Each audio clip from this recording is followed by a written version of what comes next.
Stand clear. 100% Wild podcast. So for all you listeners, hello and welcome to definitely not your favorite outdoor podcast.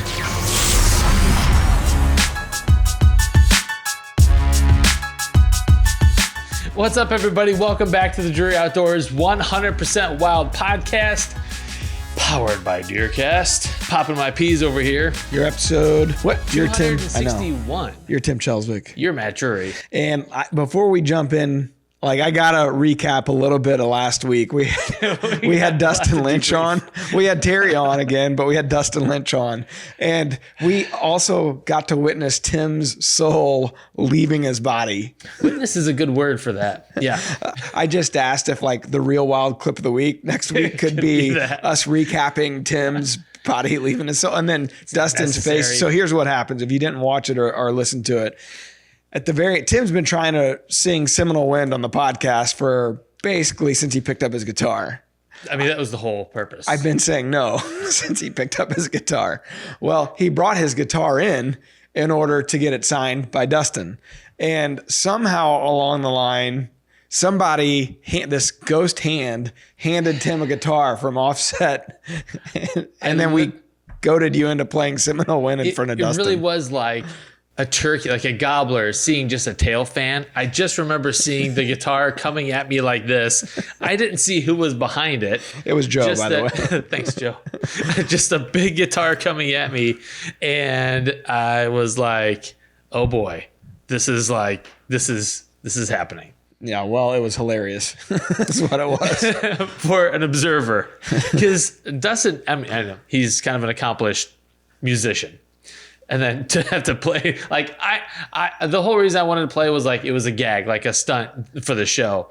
But then you put Dustin in the mix and the owner of the company. Now it's a gag that I can get behind. Suddenly, I'm going to the bathroom in my pants. It's the only gag that I could get behind because it was at your expense. Yes.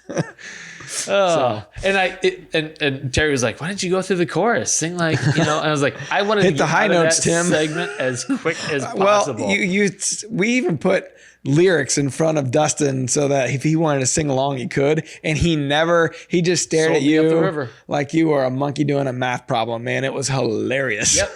We got pictures. Scott was taking pictures of the whole thing, and we got pictures of Dustin's face when the guitar came in. And I thought, "Oh, this is happening." Yeah, awkward. I couldn't have been more happy to be a part of it. I'm glad it brought you some joy. Yes. So, anyways, we'll definitely have to make that a real wild clip of the week. Well, and then to add insult to injury, I got taken out by a Chewy Werther's yesterday. Right. Yeah. So you were Mr. Wise Guy, and you bought a bag of Chewy Werther's originals because Terry likes them. Yeah. And then you had them on your desk, and you lost I decided a crown. To try one, and I took 2 chews on it. It's the first piece of candy you've probably had in a year. And I lose a crown in the process. I had 10 pieces at least. All good here. I think I need a vacation day or 4. All right. Yeah. Right around turkey season, which is this Monday. Yeah. So, all right. Well, we got a good guest here today. Speaking of turkeys, we got Daniel Hayes from Mossy Oak. What's up, Daniel? What's up, guys? Yeah, you missed all the shenanigans last week. We had Dustin Lynch on, and Tim just, Tim stole the show from Dustin, if you can believe that. Possible. It sounds like it. So, you have a lot of knowledge in this department because you guys have one of the coolest turkey camps ever, and you always get the fun guests. You guys had Luke Combs in last week down in Texas. I'm dying to hear some of those stories. What's Luke like? Yeah, he's great. We've got a Mississippi connection.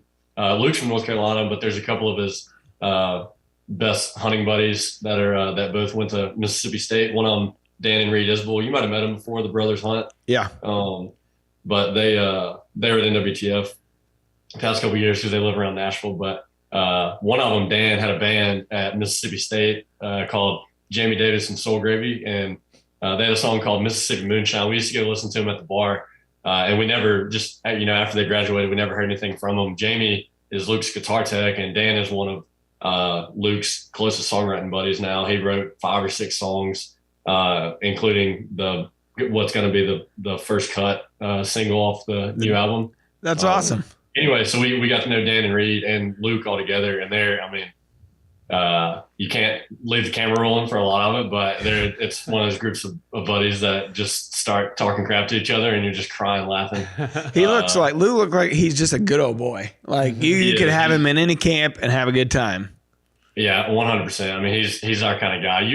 Pretty quickly, somebody like that, when you have them in camp for the first time, you get a pretty good read if they're your kind of guy or they're not right off the bat. And Luke's just like one of the guys for sure. Daniel, when you've got someone like a big country star like that in camp, is it expected that at some point they're going to break out a guitar around the campfire, or is that the last thing they want to do? Asking for a friend.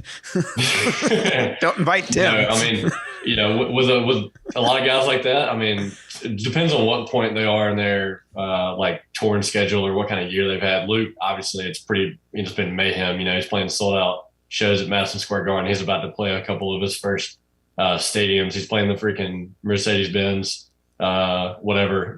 Superdome deal in Atlanta. So when he's in camp, he's got people that need stuff from him left and right every single day of the year. When he's in camp, he is just trying to take as much time to relax and chill out as possible. So, I mean, it's different with all of them. Some people like to bust out a guitar and play a couple songs, and some of them want to give their vocal cords as much rest as possible. And Luke's definitely in the rest his vocal cords period right now, because it's a whirlwind. It's crazy how popular he's gotten the past few years. It is. You guys had a cool photo from this past fall where he came into your hunting camp, and you guys had like 2 or 3 bucks on the grave. It looked like the most amazing cold front must have moved through down there. Was it an unbelievable hunt or what?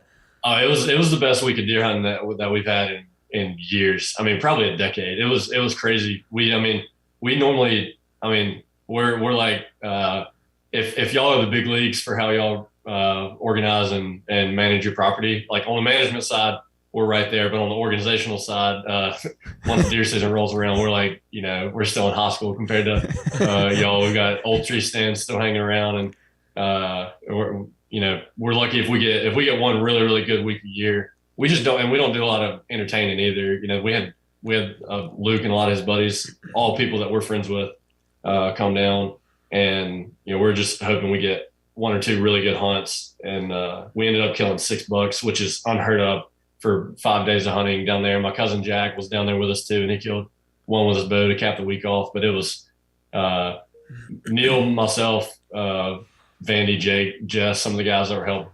God, none of us did any hunting ourselves. We were in full God mode. Yeah. Neil especially. Neil's like the number one God when it comes to camps at home. And yeah, it was an unbelievable week. Well, Neil's ate up with hunting, isn't he? Neil is like, I always think about like each of your roles there, and that's probably a good thing to jump into next, is just kind of growing up around it. But I always think of Neil as like he's like your dad in the respect of like he'd rather just be out in the woods, right? He'd rather be out and hunting, setting up, being a gamekeeper. Like that's his real passion, isn't it? Yeah, I mean, I say it all the time, but I get my like sense of direction and situational awareness. I can get lost going to a place I've been 100 times. Same. And he'll remember.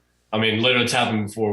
We'll go somewhere that we went in first grade, where I was asleep in the back seat, and Neil 20 years later remembers how to get there. I mean, his sense of direction is unbelievable. He definitely as far as spending time outside, we're identical with how much we enjoy hunting and how much we hunt and spend every month of the year doing whatever we can out at the camp. But that Neil inherited more of Dad's and Papa's woodsmanship and sense of direction, situational awareness than I did. I mean, he's like a freaking. Dad's the same. If you ever turkey hunted with Dad, he's like a ghost in the woods. Neil is just like that. He's like whatever. Back in the day, he would have been Daniel Boone, Davy Crockett out there. He just, yeah. We both inherited all of Dad's love for the outdoors, but Neil has more of the frontiersman to him. You just drop him off in the middle of the woods, and he's going to find his way out with a. That's cool. With a deer on his back. Cam Haines style. Mental note, don't follow Daniel to the tree stand. Boy, if you and I went together, we'd really be screwed. Yeah. Sounds like we're the same. Well, Daniel, we wanted to talk about, so Mossy Oak is bigger than camouflage. It's really a lifestyle and a conservation movement. And you guys have recently done something that kind of I don't know that anyone in the hunting space has ever really done before, and that's with a U.S. postage stamp. Yeah, so everybody knows there's a long history of wildlife conservation stamps in the United States, going back decades. With primarily everybody associates it with migratory birds, the federal duck stamp that everyone's required to buy every year, and the state duck stamps that you're required to buy. But if you do some digging, it's just fun to look at if anybody gets bored. But going back and looking at some of the old the hunting licenses and tags, the little pins, and some of the wildlife stamps that a lot of states used to have for, bass, whitetail deer, turkey, whatever. They're all, it's a lot of fun to look at just because it's the artwork and everything that people used to use. There's some cool whitetail paintings and turkey paintings and duck paintings, whatever. But when the wild turkey revival started coming along, I guess when it really everywhere started rebounding in the 70s and 80s, when the National Wild Turkey Federation was founded, and they introduced a wild turkey stamp, and a lot of states started doing a voluntary turkey stamp program, and it raised tons of money. And in just about every state that had an avid population of turkey hunters in the 80s and 90s started doing turkey stamps. And for one reason or another, I don't really know why, pretty much every single state in the country stopped doing their stamps. And it didn't require too terrible amount of work. I'm sure anything to do with a government agency, there's all kind of strings attached and unnecessary political BS that none of us know about. So I'm sure they had their reasons for ceasing those programs. But they just kind of stopped. Arkansas does a state turkey stamp now, and I think maybe Wisconsin does one in some form or another. But other than that, the turkey stamp program has all but died for the past couple of decades. And so we were talking with a buddy of ours, Jason Worley, who's from Missouri, goes by the Old Pro Turkey Hunter on Instagram, and he's probably one of the leading turkey historians in the country for old magazines and books and call history and all that kind of stuff. And the stamp program has been a hot topic lately because everybody's worried about the state of the wild turkey and populations declining in some states. And it was just like a light bulb moment. We were like, why does everybody just look at the government and think that they're the only people capable of reintroducing a stamp program to raise some money? Maybe if a private organization did it, it would kind of give a kick in the butt to some of these states and other agencies that are procrastinating bringing their programs back. It was that simple. It was like a light bulb came on, and we were like, turkeys are literally in the DNA of Mossy Oak. Mossy Oak started with Dad trying to hide better from turkeys, hunting with Pawpaw. And we care, anybody who knows anything about Mossy Oak knows we care a lot about turkeys. So we're like, we're the ones that do it. We consider ourselves the most turkey brand in the hunting world. So we should figure it out. And at that point we started digging around, figuring out what all it took to do it. And it really was not all that much.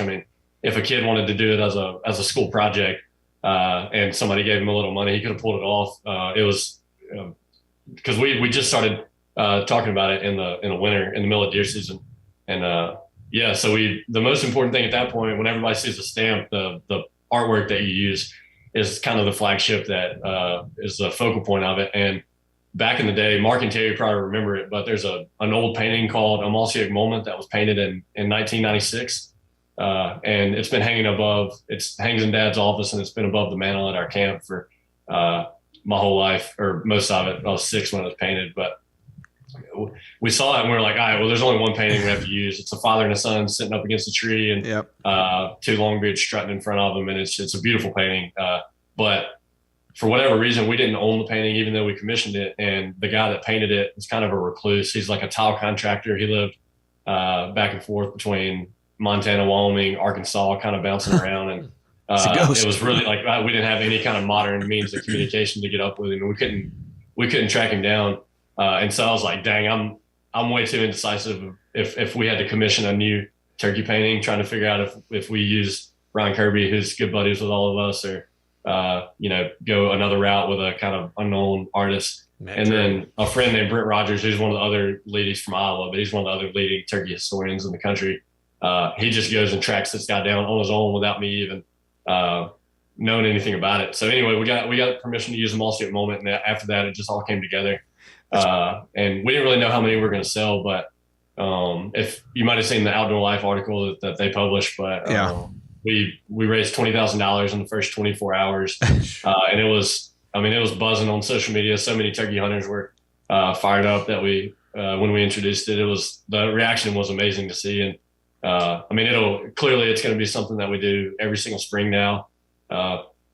And most importantly, because I think the kind of trickle down effect of this is what I was really hoping for. If there was a big reaction on social, that maybe it would trigger a lot of these state agencies to do it. And that's where you really start raising, you go from raising thousands with us doing it to millions if they do it at a large scale. So I saw all kinds of people that were putting it in their story, and they were tagging their local state agencies going, all right, what's your excuse now?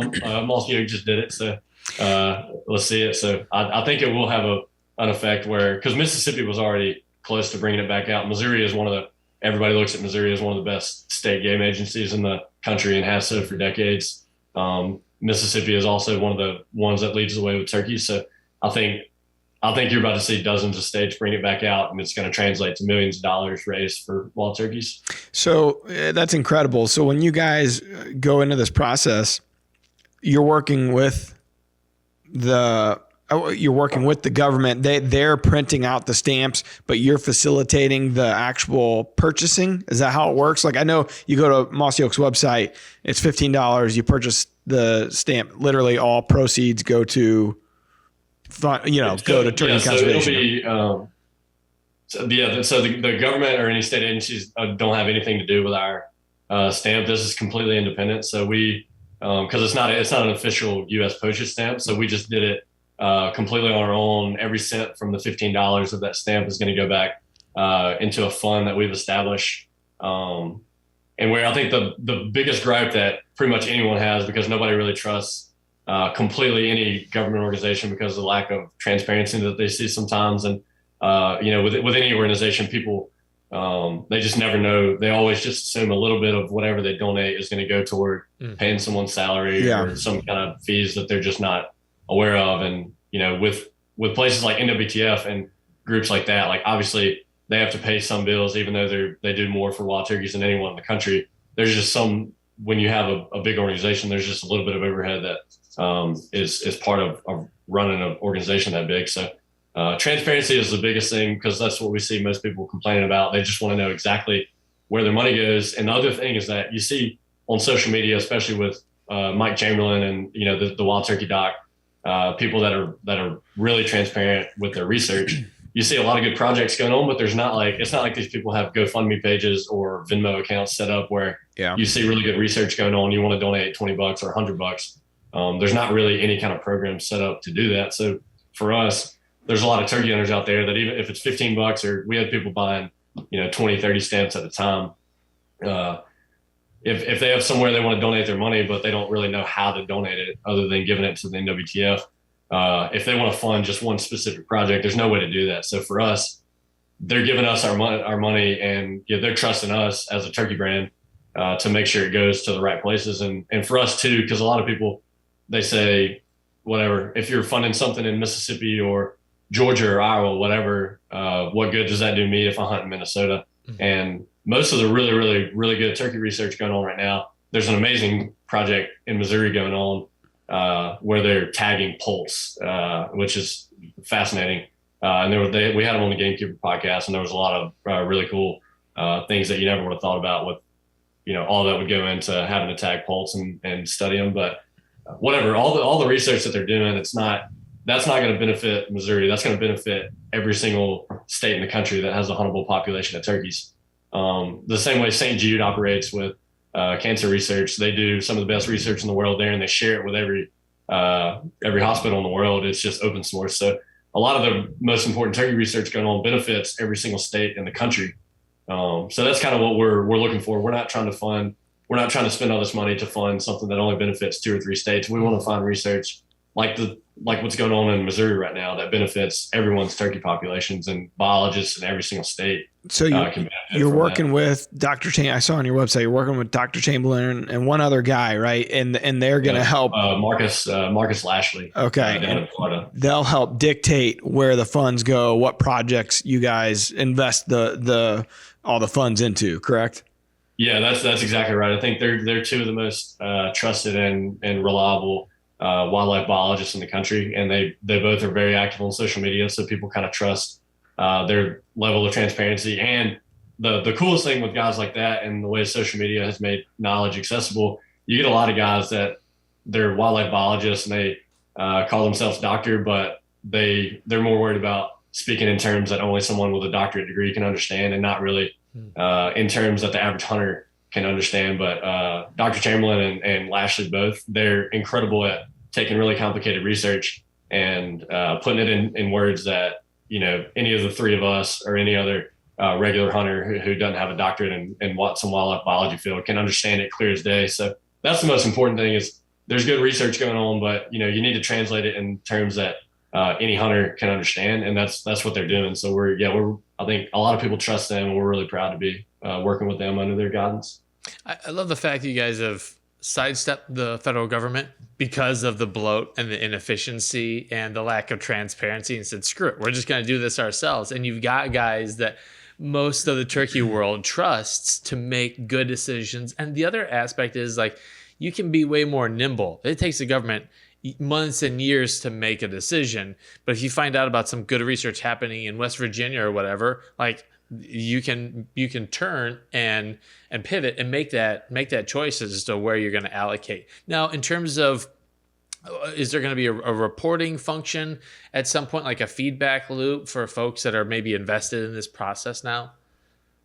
Yeah, certainly. I mean, that's one of the things and even with the National Wild Turkey Federation, even if the NWTF is not, even though this money is not going toward the NWTF, they still are the most informed group by a mile in the country on what and where the most essential research projects are going on. I mean, they're just aware of everything. They know what's good, what's not great, and what is worthy and needs.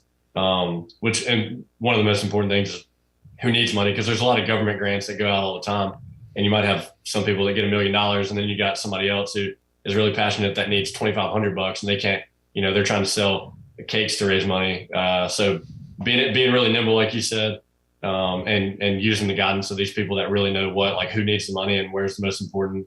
Because a lot of these grants, that's the thing. Like, you see these big government issued grants for these enormous tracts of land and really daunting projects going on that require millions of dollars. But there's a lot of really cool stuff that people who are just really passionate about hunting are doing in their neck of the woods, and they just need a few $1,000 here or there from a few people to cover their expenses and make it worth their while. So yeah, like you said, we're really nimble. If we find a project on a Tuesday that needs $5,000 and we decide that that's where some money's going, they're going to have it in their pocket by the next day. We don't have some grand oversight of anybody that is going to stick some red tape up there. Sure.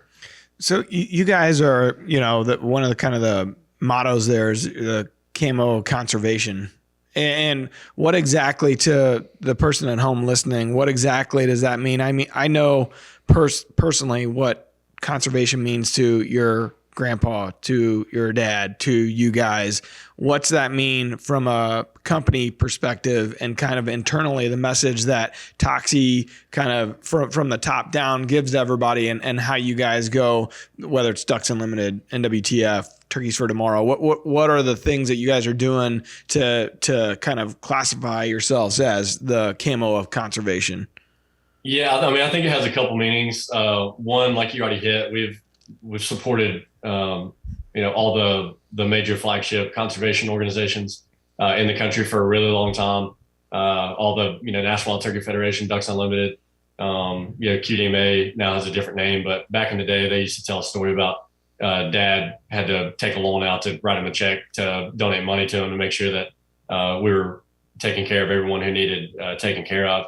And even, Bonefish Tarpon Trust and some of these big fishing conservation organizations at a high level, that reflects a lot of our commitment to those partners. But plenty of people do that. There's companies that don't even have a hunter that works for them and don't know two things about the outdoors that give millions of dollars to some of these big groups. So that alone doesn't make us necessarily any more committed to conservation than another group out there. But like you already said, the difference with us is the commitment all the way through with the lifestyle of being a gamekeeper. I mean, the mentality of leaving your piece of dirt better than you found it has been long before Mossy Oak was around. That was ingrained in Dad from Pawpaw.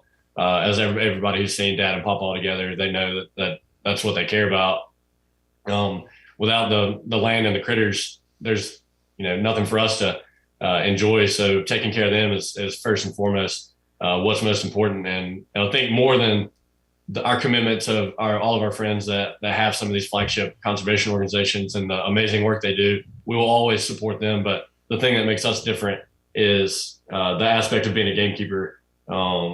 Even the little stuff. If you listen to the Gamekeeper podcast or you subscribe to the Gamekeeper magazine that used to be Farming for Wildlife, going back a decade, we were publishing the quarterly magazine with small projects that people can do on their piece of deer hunting land or turkey hunting land to improve the habitat for their wildlife. I mean, we've got a lot of stuff that people don't even know about. I'm sure there's plenty of people that don't know about Gamekeeper magazine. I mean, anybody who deer hunts knows about Biologic because it's been around for a long time. But we've got a tree nursery here in town, Mossy Oak Native Nurseries. That's incredible. Anybody who's coming through West Point, going by, stopping there to see it. Dudley Phelps, anybody who listens to Gamekeeper knows he's our tree guy, and he helps run the ship there.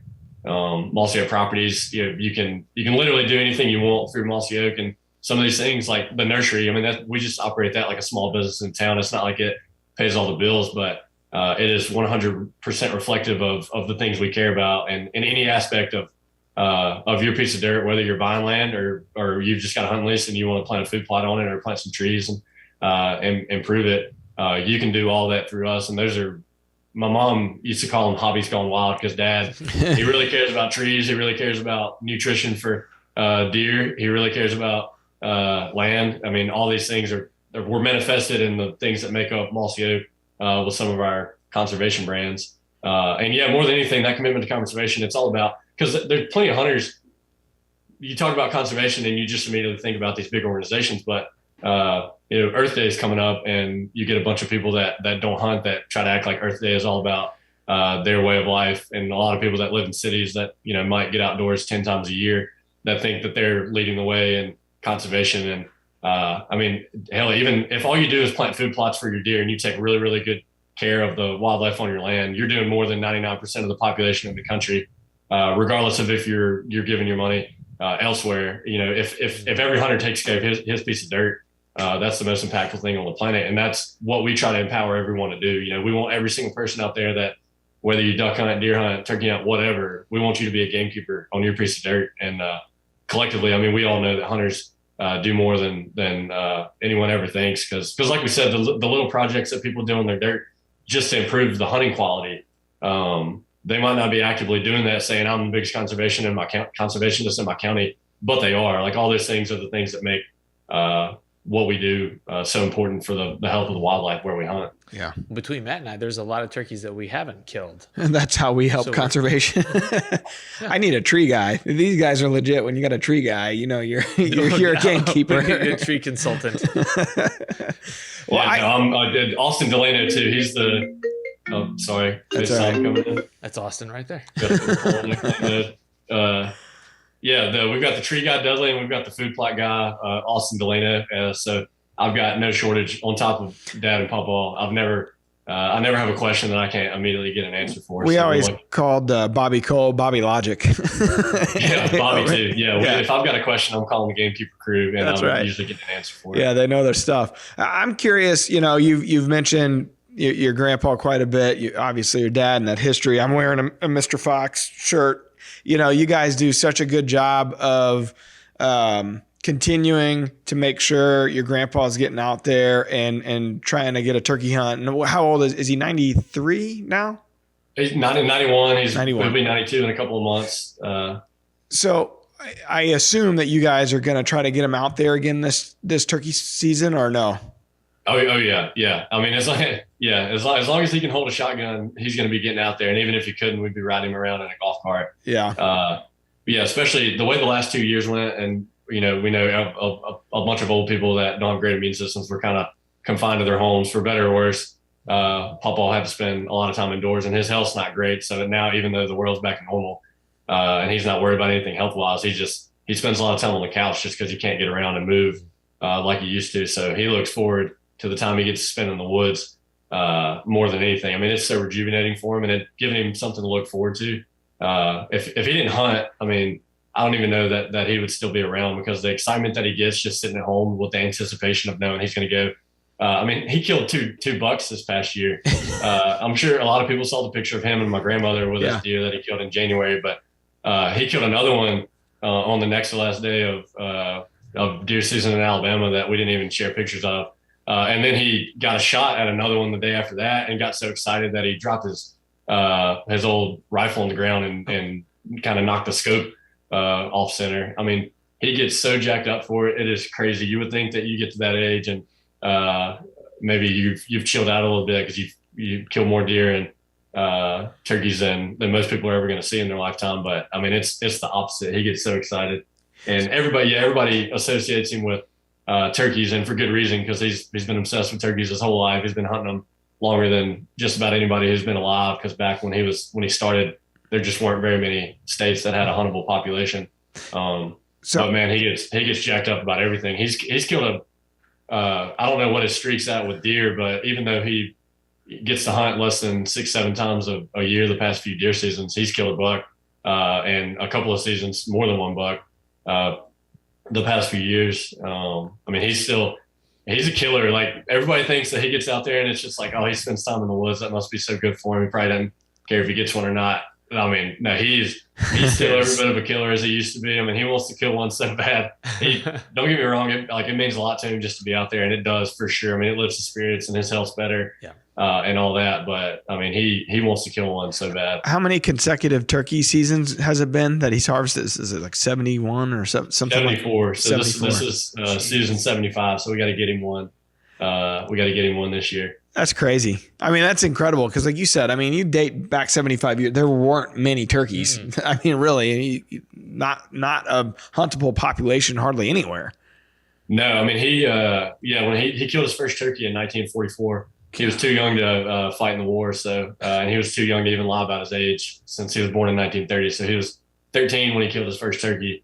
And most people don't know either, because we have some people that are like, all right, well, the math doesn't add up there. That should be more than 75 years. But he spent 3 years with tuberculosis in the hospital, quarantined off from the rest of the world, like not thinking that he was going to make it. A lot of people died from tuberculosis back then.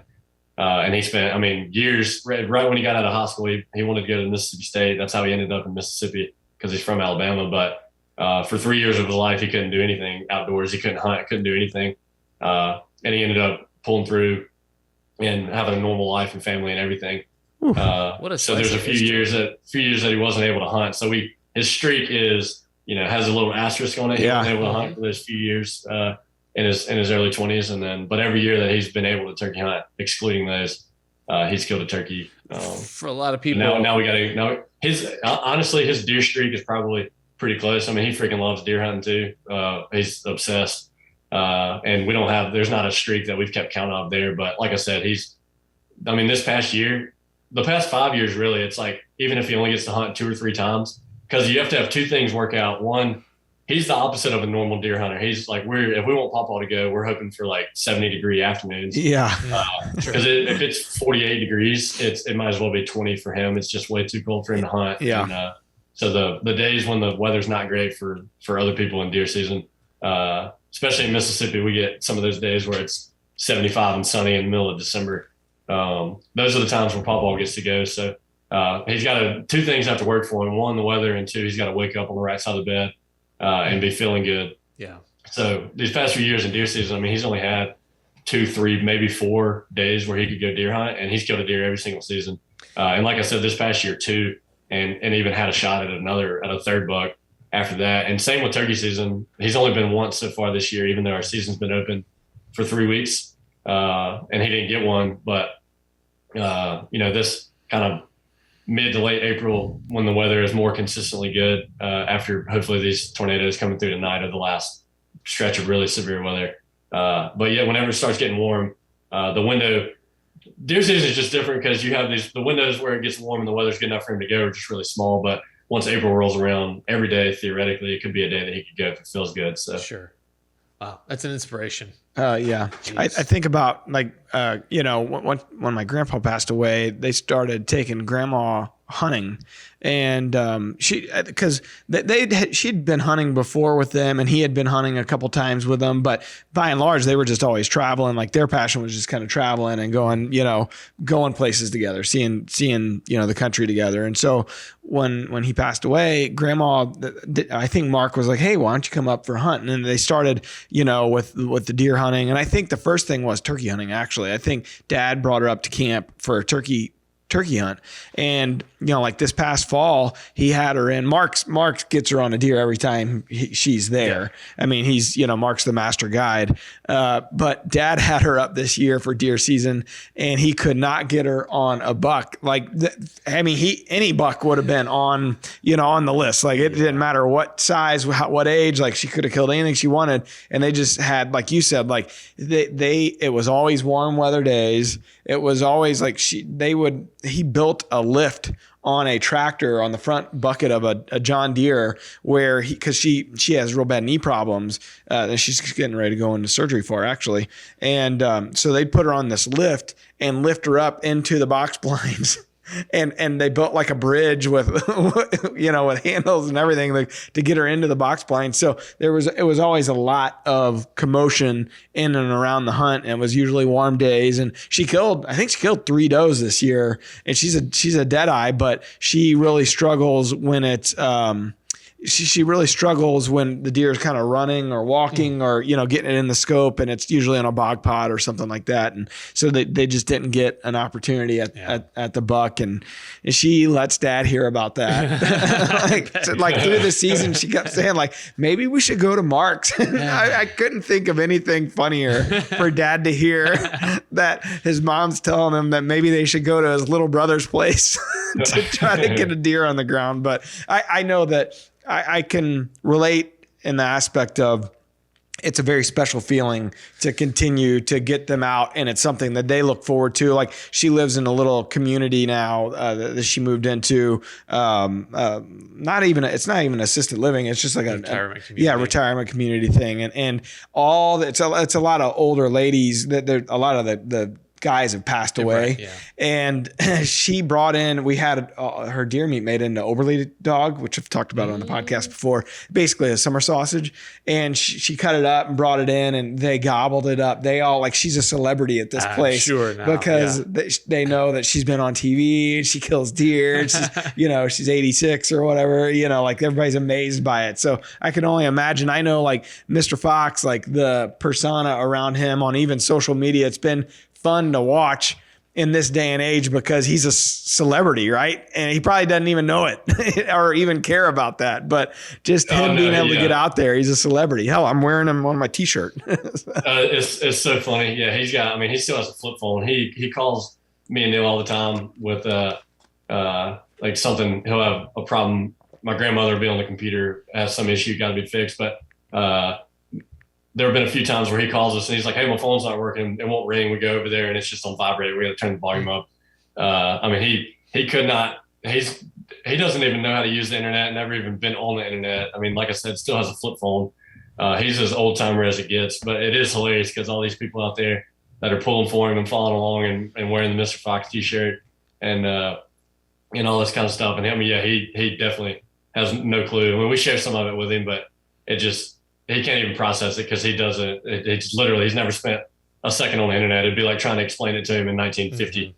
Mm-hmm. But the funny one was when Morgan Wallen was on Saturday Night Live wearing the Mr. Fox T-shirt. Yeah. I went over to his house and pulled it up on YouTube and tried to show it to him, and it's like Sunday afternoon at 2:00 or something like that, and he thinks it's live on TV. I mean, he doesn't know if it's a YouTube video of one of us hunting, or if it's Fox News or ESPN watching a Mississippi State game or something like that. it's all TV to him. He literally doesn't know the difference. I mean, that might as well have been Saturday Night Live broadcasting live right there. Yeah, but that's cool. He thought it was cool, but like I said, if I show him a hunting video, he doesn't even know the difference. He's just like, it's all TV to him, and he thinks it's just cool. Yeah, that's awesome. So growing up, your brother, your sister, like, what was it like? You guys were young kids when your dad started the company, and you're around it. You're seeing it kind of. Did it register just how big it became in the 90s? Or is it something like, hey, you're always around it on a day in and day out basis, so it's just normal for you guys? Yeah, I mean, it didn't really register until I was older, honestly. I mean, the social media has changed everything, and it kind of like really makes you realize how big the scale is of everything. But yeah, when we were kids and we were growing up, it was kind of funny. I mean, again, before social media, one of the funny things I used to hear a bunch of people say is like some of our buddies or people we met that didn't hunt, they thought Mossy Oak was just a sporting goods store in West Point because you drive through town and you see the big sign on the highway there, and they thought that was Mossy Oak. Like, that's it. And the internet has kind of changed the exposure that everything gets, and people, you don't have to just watch the Outdoor Channel to see if we put out a really cool commercial or anything that we do. Everybody's exposed to it now. And can watch it. But no, when we were growing up, I mean, I think when Mossy Oak really started taking off was around the 94 to 96 when Original Breakup came out, and that was kind of like turned into one of, if you were a deer hunter, Breakup is what you wore in a lot of areas in the country. And Mark and Terry had a lot to do with that because they were, they're some of the OGs. Whenever people talk about the early days of Mossy Oak, it's like Dad and Cuz and Bob Dixon and Uncle Bill and all those kind of folks. And then right after that, it's Mark and Terry and Will Primos that they're talking about as some of the early people that they always associate with Mossy Oak. And really the Drurys with what they did because Will was, turkey hunting was at our core when we started. And that's how Bottomland was created, to hide better from turkeys. And so we were from the get-go, we were a turkey brand. But our, Dad's friendship with Mark and Terry and the impact that Drury Outdoors had on Mossy Oak was enormous, because that was really what turned Mossy Oak into a whitetail brand. I mean, we do it all. We duck, deer, turkey hunt. It's all in our blood. But, like I said, it started with turkeys and the way Dad's always been with Mark and Terry. It had an enormous impact, especially there in the 90s when I was too young to even realize what was going on. Kind of the glory days of outdoor media when, it was unbelievable. I wasn't old enough to process it, but hearing the stories back then from what everybody was able to do, the numbers of people that were watching the TV show and all that kind of stuff, it's crazy. And even bigger than that doesn't really exist anymore, but the VHS tape sales. I've got the old Megabucks and Deer School and Facts and Feathers. Some of Mossy Oak's old turkey VHS is sitting on my shelf, but yeah, it's crazy. But no, I was just a kid growing up in West Point. I didn't realize how big Mossy Oak was. I didn't realize how many people were watching the stuff on TV. I didn't realize how many people were buying VHS tapes, and I wasn't really traveling. So now you go around the country and you go to trade shows and you have people coming up to you from every random state telling you what Dad and Papa or whoever means to them or how cool they thought some hunt was. But back then, you're a kid, there's no internet. I'm not really traveling. I don't even go to the NWTF convention or any of those shows. You just don't really know until you grow up. But I freaking love, the older I get, the more I love going back and watching those old videos and kind of reliving the glory days that I was too young to experience back then. It was a really, really cool time for Mossy Oak and for the hunting world as a whole. You think about it, the parallel really between Mossy Oak and Drury and we're connected. We've been together. You guys were started in, was it 86 or 85, 86? Yeah, 86. We started in 88, 89, officially 89, but the relationship and that friendship that you spoke about, the parallels between the two companies and the rise through the 90s and that deer, we got our start with turkey. We were a turkey brand at heart, that Bottomland. And I remember seeing Mark and Terry, on, I think it was Sound of the Spring, that intro where they stepped out of the woods with all these other hunters that were hidden in the woods. Like that is a freaking classic, right? And where Dad lives, Toxie killed a bird there where Mark, Dad, and Toxie went on a hunt and killed a bird on this piece of property that Dad bought, and then ended up building his house right there where they killed that bird. Crazy. And like there's so much intertwined between the two companies, and there's so many parallels in our histories. And you talked about the mid 90s. I mean, that's where, when we went from turkey hunting to deer hunting, that's really when we started to make an impact. And, and then the late 90s, the VHS into the DVDs. And I mean, then the early 2000s, when we went to television, that opportunity we got was because Biologic, Mossy Oak, they gave us an opportunity to produce our first TV show.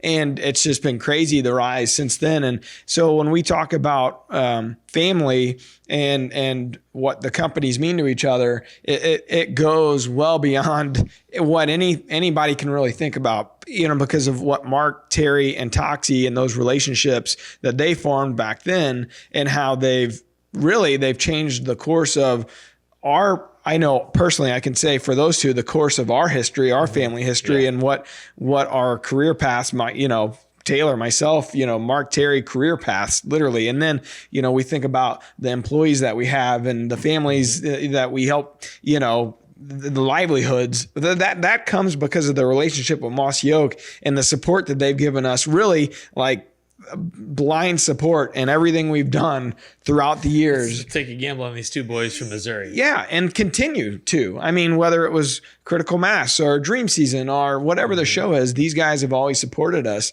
and it means a lot. And it's interesting because there's a disconnect in the form of these guys are so far from where we're at, but there's no disconnect in the form of Mark, and Toxie talking, or Chris Paradise, who's one of the main guys there, and Mark, and we still chat all the time. Sure. And the relationship's as strong as it's ever been. And so I know that when these guys go out and they have something new that they're getting behind, we want to be behind it with them. We want to help promote and push it for them, because it's a family at this point, And so 33 years later, it's really probably more than that, because Mark used to rep Mossy Oak, back in the day in the Midwest, and there's some deep history there. And I know it parallels as you go through the 90s and like just kind of the rise of both companies. They're going along with each other. Mossy Oak really pulling us along with them for the ride. And as you mentioned, Mark and Terry helping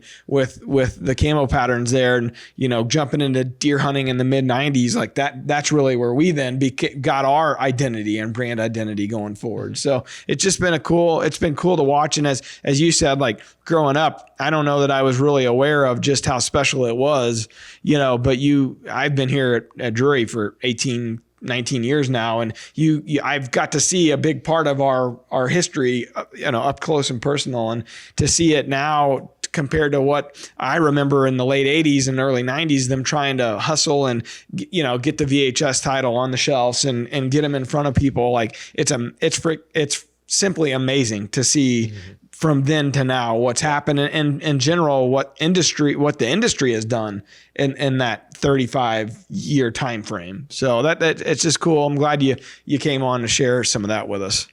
Yeah, and hey, you mentioned it, but that Sounds of Spring intro, I think, is the greatest intro to any hunting video of all time. Excluding TK and Mike. TK and Mike are kind of on another level. Yeah. Nobody can ever touch their video intros. But other than them, that Sounds of Spring intro you're talking about, y'all need to put a link in the description of this podcast or some easy way for people to go look it up, because that video is legendary. It is. Like you just see people like materializing, like SEAL team, like materializing out of the timber. And there's probably 5-6 guys that came out of that. And that was shot, if I remember right, that might have been on that same piece. It was either the 40 Acre Club in Bloomsdale where we used to, Mark and Terry used to hunt, or it was Dad's piece of property there. It was one of those two places where they shot that intro. The other thing that happened there, I think, because I was a kid back during those days, and it felt like if you were hunting in camo, like especially when I grew up in the 80s, usually you put on like some army surplus store camo that you got, but it was finally like, we have our own camo now as a hunting community. Yeah. This is something that's purpose built for the hunter, not just something that got decommissioned from the Vietnam War. Yeah. Are you amazed at just how popular Bottomland, you think about like throwback jerseys in the sporting world, like Bottomland, it's crazy how popular that is. And it's a throwback that really a lot of people want to have as like, their camo of choice. Do you guys sit back and say, this is the original, basically the original camo, and here it is, like it holds up 35 years later? I think it's the coolest thing in the world. Because back in the day, before it had like a full on reemergence that it's had, there's always been a core of turkey hunters who they stitch up their old Bottomland. They're going to get their wife or mom or grandmom to sew it up for them, and they have a jacket or a shirt or a pair of pants that they can never retire. And so I would dig in dad's closet or papa's closet and rob their old stuff and wear it, and people would, in the company or whatever, they'd be like, oh, we got these other great new camouflage patterns on so-and-so apparel company that is the greatest stuff in the world, and you're wearing that old goofy stuff. And I didn't care. I freaking love my old pair of coveralls or whatever it is I'm wearing. And but to see it now be so popular where you can find it anywhere. I mean, people deer hunt, duck hunt, turkey hunt. We have buddies elk hunting, and I mean, it shows up everywhere. And from a lifestyle perspective, if you go to the store, there's a good chance you're going to see somebody wearing a Mossy Oak hoodie or shirt or whatever. And half the time it's Bottomland. I mean, I'm clearly biased, and I've always thought it was the greatest looking camouflage pattern ever made, both from an effectiveness standpoint and from just the way it looks. It looks great. I'm wearing a tree stand shirt right now, but it's primarily Bottomland, with everything for the first 15 years had Bottomland in the background, and you could look at it and you immediately saw it and you knew it was Bottomland. But it's been incredible to watch how popular it's become. And not just because that was another thing people used to say, is they used to make it sound like it was an old timer thing. But I mean, you see kids that are, it's literally, you see anyone from age 15 to age 90, and they could be wearing old school Mossy Oak. It's not just a nostalgia thing that some people kick the dust off and bust out of the closet. I mean, everybody thinks it's cool now, and I think it's the greatest thing in the world, because it's never waned with me. It's our most popular thing. Like we got a DeerCast hat in Bottomland, Richardson 112. And we have a couple other DoD hats in Bottomland, and we have a hoodie in Bottomland. And by far they sell, 10 to 1 better than anything else we sell. It's just like people love that pattern, man. It's so great. And it's such a cool testament to dad back then too, because there were some other camouflage patterns developed in that kind of late 80s, early 90s time period that didn't really stand the test of time, or they were popular, but nobody's trying to find them on eBay. Yeah. And now, not everybody knows the fistful of dirt story, but dad literally, he got a fistful of dirt, sticks, and leaves, filled up a Ziploc bag, and went and created Bottomland to give hunters something that they could wear with their back up against a tree, which is, you can hunt any animal with your back up against a tree. So that's why it's been so popular across a bunch of different pursuits. But that's the crazy thing too, is not just everybody wearing it, but the internet culture of people trying to track it down is so wild. I mean, last week somebody paid $650 for an uninsulated old like Mossy Oak jacket with all the Bottomland jacket with all the pockets that's got the corduroy collar on it, that David Hawley, Wild Turkey Report, calls it the green jacket of since the Masters just happened. He calls it the green jacket of turkey hunting. That's awesome. Somebody paid $650 for that thing. That's probably got some old guys sweat and cigarette smoke on it, and they don't care. I mean, people pay. I've seen hats sell for $200 on eBay that are old Mossy Oak hats with the old patch logo on them. I mean, it's crazy how much people value that old stuff. I can remember like a decade ago, Brick Stewart, who's one of the guys on our team, he was always going on like Craigslist or eBay or whatever and finding those, old Bottomland, Sure.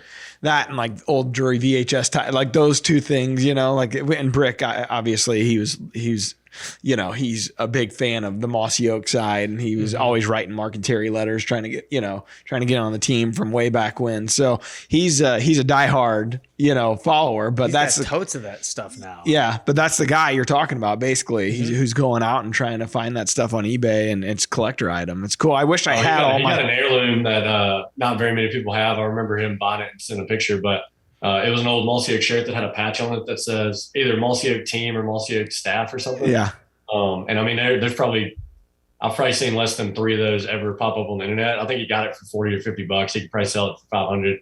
It's crazy. But it's cool looking. Makes me wish I had some of the old Drury outdoor stuff from the old trucker hats and stuff that Mark and Terry used to have. I mean, we had all that stuff, but 33 years of history. It's like we're surrounded by nostalgia already.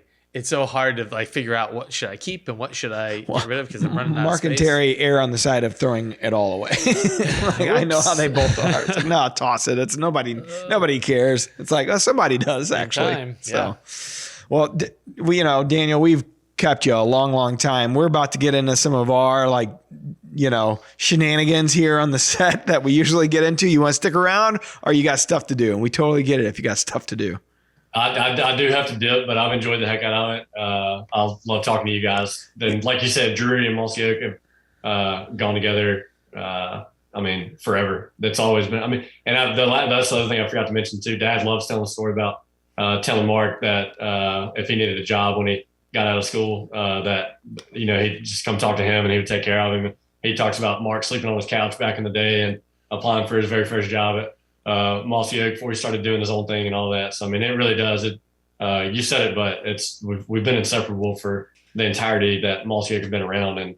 And you said that Mossy Oak carried Drury along, but you can't talk enough about how important Drury was to Mossy Oak's success in that really transformational period in the mid to late 90s and early 2000s. Everybody else just sees bottomland and these old patterns, and they associate Mossy Oak's heritage and culture with it, and they think they're great looking patterns. But really diving deep into our archives beyond the patterns of some of the old videos and some of the priceless stuff that never made it to TV, a lot of which had happened with Mark, Terry, Cuz, and Dad. We've got some gold mines in here. We should probably dig in our archives and do a better job of sharing that stuff on social media, because there's some absolute gold when Mark and Terry and Dad and Cuz were all younger. 100%. It's funny you say that. I just watched this documentary on Netflix, maybe a week or two ago. It was a Kanye West one. Oh, yeah. And they had footage of him from this guy followed him around since basically his rise before he was famous. And I thought to myself, like, it'd be a total passion project to do it. But to go back, we have all of our SVHS titles. Like, we got all of this footage, and it would be gold to create some sort of documentary, like going back and showing kind of the history of it, from then to now. And it would be a heart and soul kind of a project, but it would be cool. And you basically the same thing. You guys would be able to do the same thing because so much of it exists. You just got to be able to go back and spend the time to look through it all. Yeah, it would be like 2 years of dedicated work focusing on nothing else to dig through, because the amount of video that's been recorded over the years, those old VHS master tapes and everything. It's daunting, but if you were ever able to dig it out and put something together, you could they'd be some of the coolest hunting videos ever made. No doubt. Well, we appreciate you jumping on with us, man. Tell the family we said hi, and I look forward to seeing how many people buy that turkey stamp. Pretty awesome that you guys are doing that. Yeah, thank you. And we'll be trying to get Pawpaw back out there. Hopefully we got some pictures to share sometime in the month of April of him with the turkey. And y'all, good luck to y'all the rest of turkey season too. Yeah, you too, buddy. Thanks again. All right. Take care. Happy Easter. All right. You need to get me one of those stamps. They're really cool. They are cool. I was checking it out. It's $15. You go to mossyoak.com and you can find it there, but they got all the information as to what they're, how they're going to appropriate the funds and go from there. So they said it could take a couple of weeks due to the popularity. It could take a couple of weeks to get the stamp shipped, but pretty awesome. And that's one of those collector items deals. Like, we was talking about all those state stamps and stuff. Like, I remember as a kid, in the 90s, like, Dad would have portraits, like paintings and stuff where you'd have the stamp and the painting. Yeah. They were always collector items, and they'd sell them, this is, 25 out of 100 or whatever, how they'd sell limited runs of them. But heck, that was like all of our decoration in the house for the longest time. There's a motif here. That's right. Yeah. My great uncle used to carve wooden duck decoys, and I would give anything now to have one of those. He sold them, and other family members got them and stuff, but it would be so cool to have stuff like that. I think as you get older, you have more of a mind towards preserving history, preserving the nostalgia.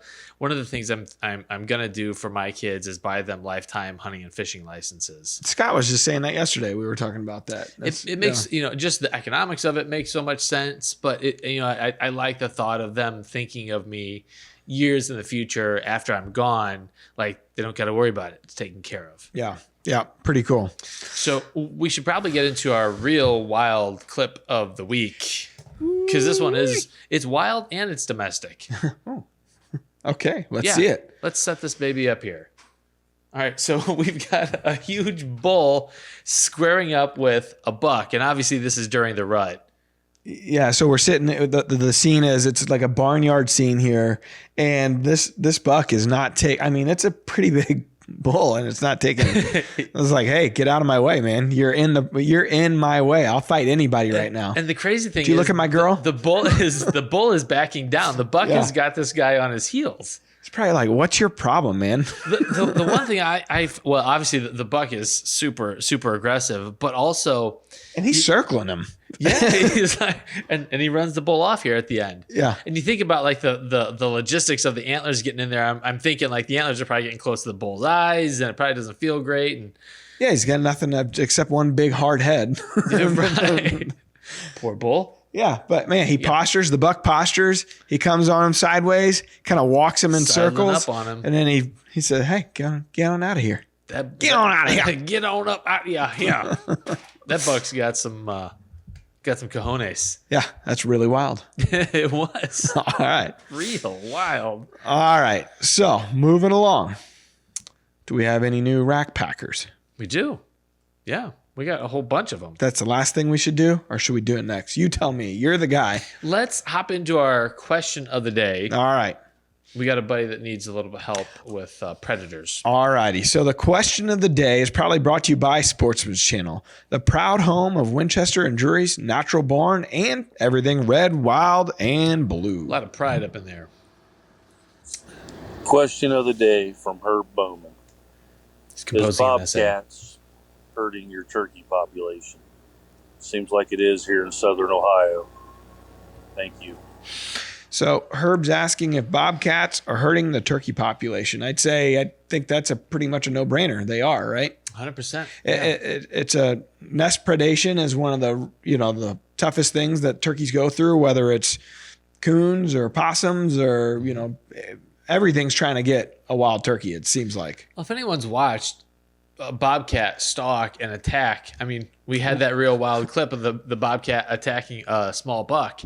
They are incredible predators. Yeah. So you got poults all the way up to adult gobblers that a bobcat could completely take out. Yeah. Yeah. So you're dealing with, nest predation from some of the smaller things, and snakes, whatever, but then you're dealing with just trying to live every day from being a poult on for a bigger predator like a bobcat. So I know Terry, we talked about it maybe 2 podcasts ago, or the one with Dustin, where they trapped for a couple years on his piece and did a lot more predator control, and it's made a huge difference in his turkey population. So Herb, I'd say yes, it affects them. It's one of many things that affects them. That's why I mentioned nest predation. But I think if you can successfully trap,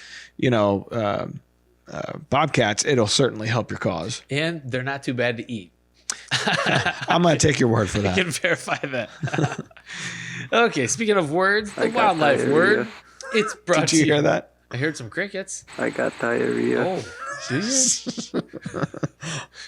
Got the bobcat squirts. The wildlife word is brought to you by Hunter Specialties, makers of the Tom Taken Gobbler Getting DOD signature series of turkey calls. Did you come up with that? I did. Wonder if they'll hire me. Not so much. I can play guitar. I can come up with copy. You're a real jack of all trades, master of none. So true. When scouting, so this wildlife word is going to be right up your alley. Oh, it's about poop. When scouting for turkeys and you find scat in the shape of a J, you've likely found sign from a. Excuse me. A breakfast burrito. An A, gnome. B, a hen. C, a Jake or a Tom. Or D, a constipated snake. Man, I really have no idea. It's got to be either B or C. I'm gonna go with B. Okay. It's actually a Jake or a Tom. and it has to do with the physiology of their cloaca. The sphincter? Pretty much. Yeah. When I learned that word in like biology in high school, I came home and told Dad about it. I was like, "You're never gonna believe about this word, sphincter."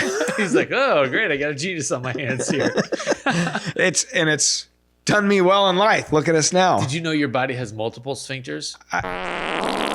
I did hear this not too long ago. I did not know that. You listen to more medical podcasts? I don't know where I heard it. Talk about your pyloric sphincter I think it was today. like more, fart talk. I don't know. I don't know where I picked it up. It's hard to pin it down. Could have been any conversation. Those are the podcasts I'm tuned into. Like this one, Tim. Yeah. So if you're out scouting for turkeys, and typically like a hen's scat is going to be either balled up or kind of He called the poop scat. Continue. Sorry. No, we're just getting very very technical here. Sorry. Continue. Maintain our rating on Apple Podcasts. So yeah, you find J-shaped scat. It's probably from a male bird. So there you go. No, I know. Hey, dude, this morning I'm driving. It has not scat talk. It's not poop talk, but it is turkey talk. So I'm taking the kids to school, and every day I come out of the neighborhood, take a right, got to make another right to go to Cameron School, and there's this corner of property, this farmland, corner of the property where only during turkey season, these freaking turkeys, they always come out. I put it up on Instagram as a reel, Matt Drury 81, and shameless plug. And these turkeys, like I always see one or two, and I always think to myself, like, geez, I would love to be able to hunt these birds. Like you just can't get permission on this piece. And sure enough, there's a whole flock of them out there today strutting, and there's some jakes and longbeards. And I'm driving, I'm like, I'm flipping out. I'm like, turkeys, and I got a mouth call in the truck because I've been practicing on the way to work when I don't, so I don't bother anybody else with these horrible sounds. So I roll down the window real quick, and the kids are looking out, and I'm trying to fumble and get a mouth call, and I'm trying to video it, and then a car comes up behind me. I was like, shit. So I had to, keep driving. I took Cameron to school. On the way back to go take Lola over to her school, I was like, I'm going to go back the other way instead of going the easy way. I went back the other way. They're still there. Well, this time I had the call in my mouth. Like I had the call in my mouth. I had practiced the next 5 minutes on the way to school and back. And the kids are like, Lola said that I sound like a dog farting. Thanks. So yeah, thanks Lola. But anyway, so I'm practicing. So we get up, and I got the phone handy. Nobody's behind me. I got the phone handy. So I quick, make a couple calls. They gobble, and then a car comes up. I would have stayed there for the next 20 minutes if I could have, because I'm like, this is the first time I've ever gotten a turkey to gobble to a mouth call. Yeah, check it out. Because I've never really done it. Sure, like I'm always with Dad or, somebody that's a better caller. Yeah. So you let them call. That's great feedback though. Well, yeah, it may have been the jakes that gobbled. I was so like blown away that something reacted to something I did. Liked me. Yeah, that I don't know who did it. But Lola's like, oh, she starts giggling. She's like, that's so cool. I'm like, yeah, man, that is cool. So that's what your daddy does for work. That's right. So I'm driving away, and I keep calling. She's like, you could blow that thing later she's 5. She's like, you could blow that thing later when you drop me off. And I send the video to Miranda, and she's like, see, why did you need to buy a farm? We got turkeys right here. I'm like, God. That wasn't the point of me sending it, but she's like, of course you would have a turkey call with you. Okay, this is going the wrong way. Sorry, I texted, honey. I'm going to tell somebody else that might care. I'm going to tell my friends on the show. They care I'm going to tell people on Instagram. And I did. That was cool. I had cool several thousand views within like an hour. Let me see where I'm at now, Tim. It's a big Struder alongside Highway 141. I usually see him in the evening. He's going home. It's up to 4,600 views. Holy crap. I just posted it literally a couple hours ago. I think people are shocked that you got him to respond. They're probably dissecting. I haven't looked at the comments. They're probably making fun of the call. This guy's an idiot. Oh, I thought he was related to the Druries. I knew he wasn't a Drury. He's adopted. People can be so mean. You're the people. You are people. A little bit. But I'll do it to your face. Hey, ditto. I've made fun of you nonstop about your guitar playing since you've done it. It's been a thing. That's why we're friends. Did we just become best friends? Yep. If I could find the soundbite. We got a bunch of new friends in the Rack Pack. I just saw that. I don't believe it, but I just saw that. It just happened. But y'all say If you're not part of the Rack Pack, it's easy. Go to Facebook, type in 100% Wild Rack Pack. We will pop up, answer the membership questions, and then welcome yourself on in. All right. So every week I read the names. Every week there's somebody fake. Every week I butcher almost everyone's name. Every week we make fun of Matt in one more. This is a segment. This is a segment. It's a standard. That's right. All right. We got Billy Lamb, Dominic Dugic. I don't know. Kim McCombs. Hey, I know that one. That's my sister. Did she? I invited her. Okay. That's I added by Matt shameless. Drury. I was like, does she really need more adolescent male humor? Probably in her not. life? She helps us with our graphics from time to time, so I figured she'd want to be involved. Okay. I actually Might have invited a figured couple wrong, but- people. I'm like, I looked through like, okay, here's what started it. All right, I see this name. I'm gonna finish the story in a second. So we got Derek Kavam, huge antlers, huge antlers. I get it. Boom. I caught it this time. Huge antlers. Yes. Shane Thompson, Brett Green, Perry Batten, Debbie Wong Chong. Now, dude, if you would have started with Debbie Wong Chong, you got to place these better because I would have totally said that was a fake name. Couldn't do that to Debbie. Yeah. Well, anyhow, so Perry Batten joined. I saw him join the Rack Pack. He's instrumental at Mark's farm there, one of the farm managers. Instrument of farming. And so I saw he joined. I thought, well, god dang, who the hell else that's a part of Drury Outdoors needs to join? So I started looking, and there's a lot of people. I'm not going to name names, but there's a lot of you people that need to join the A lot Rack of problems Pack. with you people. Yeah. So a few of them are now a part of the Rack Pack, but it's because I Whether invited they want to them. be or not. That's right. I was wondering how they all happen to be in the group. There's a but few that I purposely left off because I'm now waiting to see if they join the Rack Pack. Trick to test him. Don't hold your breath. All right. All right, we got Jay Mason 96 over on Apple Podcasts. Gave us 5 stars. We really appreciate that. He says, "Big W. I've listened to this from the beginning. I'm from Northeast Arkansas, and we have a lot of similarities in hearts, food, and class of deer. Sorry about that. This podcast has always made me more and more driven to become a better conservationist and leaser. This is a good change for hunters that want to learn and have fun in the form of a chill, fun podcast. Big win, boys. Keep it going. P.S. Go Cards." Hey now. Baseball emoji. Big W. We appreciate it. He's probably going to want to listen to one of our upcoming shows with a very special guest. I don't even know who this guest may I think be. you do. I don't. He's an instrument of Cardinals baseball. Well, okay. I do know. All right. Moving on. Because I don't know a when tease. that may be. It So could keep be listening, everybody. months till that happens. All right. Well, I gotta go, Tim. I got shit to do. I gotta get back to work. Really? I got a Zoom call here with a very important meeting. I gotta get out. Okay. All right. Well, thanks for listening, everybody, and watching. If you're not watching the show, we really suggest it. There's a lot more to the show than just what you hear. If you want to watch it, head into DeerCast or over on the Drury Outdoors YouTube channel. Those are the best 2 places to watch it. Yes. And we appreciate the feedback. Keep it coming. Till next time, peace out. The results are in. DeerCast said great. It doesn't exist anywhere else but in DeerCast. Hunters love DeerCast's exclusive deer movement forecast. Get ahead of your game with DeerCast. We're adding new videos every week, so make sure to click that subscribe button and check out all of our amazing content. This episode of DoD TV was brought to you by Bass Pro Shops and Cabela's.